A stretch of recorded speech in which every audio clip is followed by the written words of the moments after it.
నంద్యాలలోని బొమ్మల సత్రం 4 రోడ్ల కూడలిలో 2005లో అంబేద్కర్ విగ్రహం ఏర్పాటు చేశారు. ఇదే ప్రాంతంలో 2012లో ఉపరితల వంతెన నిర్మాణం ప్రారంభమైంది.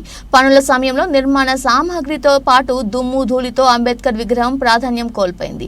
దీనిని పట్టణంలోనే మరో చోట ఏర్పాటు చేయాలని దళిత సంఘాలతో పాటు మేధావులు, ప్రజా సంఘాల వారు చాలా కాలం నుంచి కోరుతున్నారు. ఈ క్రమంలోనే 2021లో ఇదే ప్రాంతంలో మరో విగ్రహాన్ని ఏర్పాటు చేయాలని మున్సిపల్ అధికారులు నిర్ణయించారు.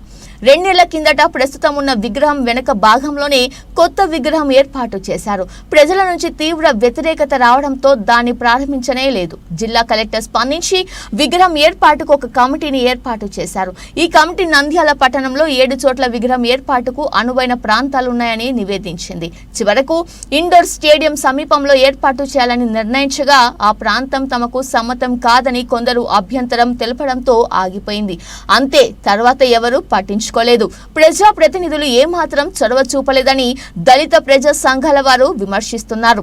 నంద్యాలలోని 4 ప్రధాన కూడళ్లలో ఒకే రాజకీయ నాయకుని విగ్రహాలు ఏర్పాటు చేసిన ప్రజా ప్రతినిధులు రాజ్యాంగ నిర్మాత డాక్టర్ అంబేద్కర్ విగ్రహానికి స్థలం చూపకపోవడం పట్ల ఆగ్రహం వ్యక్తం చేస్తున్నారు.